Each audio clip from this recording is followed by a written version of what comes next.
Bonjour à tous. J'aimerais aujourd'hui vous inviter à réfléchir quelques instants sur cette parabole de Jésus qui se trouve dans l'évangile de Luc au chapitre 10, verset 33. Il est dit, mais un Samaritain qui voyageait, étant venu là, fut ému de compassion lorsqu'il le vit. Dans cette parabole, on nous dit qu'un homme est laissé pour mort au bord du chemin. Et plusieurs personnes passent devant lui. Tout d'abord, ce fut un sacrificateur. Ensuite, nous dit le texte, ce fut un lévite. Et tous deux, ils voient cet homme, mais continuent leur route. Puis le texte nous dit, arrive un Samaritain.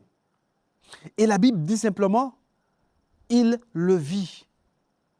Il le vit. À première vue, cette phrase pourrait paraître banale. Mais je vous garantis, elle est extraordinaire. Parce que les autres aussi avaient vu, n'est-ce pas? Mais lui, le Samaritain, il l'a regardé autrement. Il n'a pas vu un problème. Il n'a pas vu une interruption dans son programme. Il n'a pas vu un inconnu. Mais il a vu un être humain. Il a vu une personne, mes amis.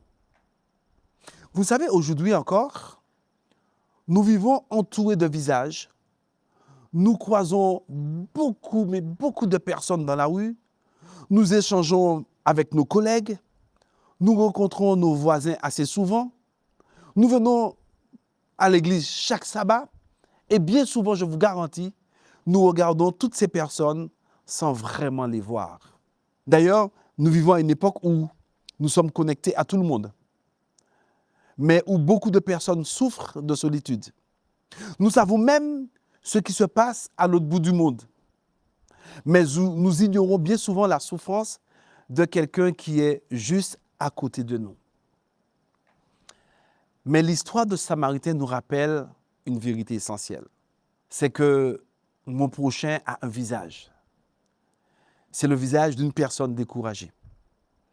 C'est le visage d'un jeune qui cherche sa place peut-être même dans l'église. C'est le visage d'une personne âgée qui attend désespérément une visite. C'est le visage d'un frère ou d'une sœur qui traverse une épreuve sans oser en parler. Et pour revenir au Samaritain, le texte nous dit que lorsqu'il voit cet homme, son cœur fut ému de compassion. Voilà, à mon avis, le sentiment clé qui pourrait permettre de voir réellement ceux qui nous entourent et qui ont besoin de nous. Parce qu'en réalité, la compassion pousse à agir. Et c'est ce qu'il va faire, ce Samaritain. Il va s'approcher, nous dit le texte. Il va soigner. Il va apporter de l'aide. Et j'aimerais vous dire que c'est exactement ces sentiments qui régissaient la vie de Jésus. Et c'est aussi ce sentiment qu'il a manifesté, qu'il a témoigné pour nous. Vous savez, là où d'autres voyaient des pécheurs, Jésus, dans sa compassion, voyait des personnes à sauver.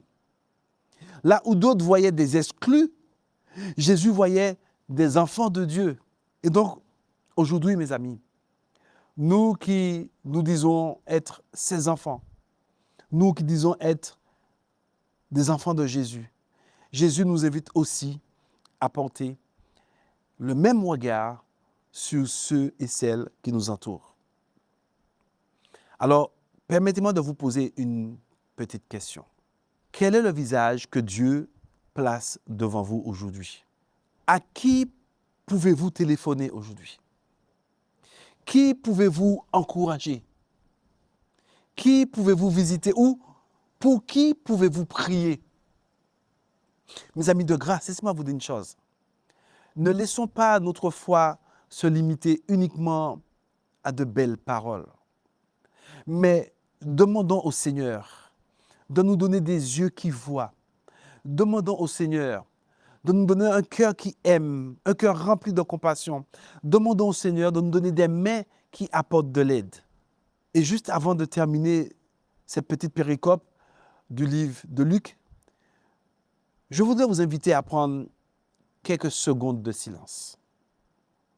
Quelques secondes de silence afin de demander simplement au Seigneur, Seigneur, montre-moi le visage de la personne dont je peux être le prochain cette semaine.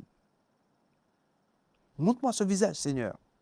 Et si quelqu'un vous vient à l'esprit, alors ne remettez pas cela à plus tard. Prenez donc l'engagement aujourd'hui de faire un geste concret d'amour envers cette personne, de l'écoute ou du soutien. Je demande au Seigneur qu'il puisse faire de chacun de nous des hommes et des femmes et des enfants qui voient, des personnes qui voient comme lui voit ces gens, des personnes qui ont en eux tous les sentiments qui régissaient la vie de Jésus. Et qu'enfin, en tant qu'enfants de Dieu, en tant que princes et princesses du ciel, nous puissions révéler la sagesse infiniment variée de Dieu à ce monde qui a tant besoin de Jésus. Amen.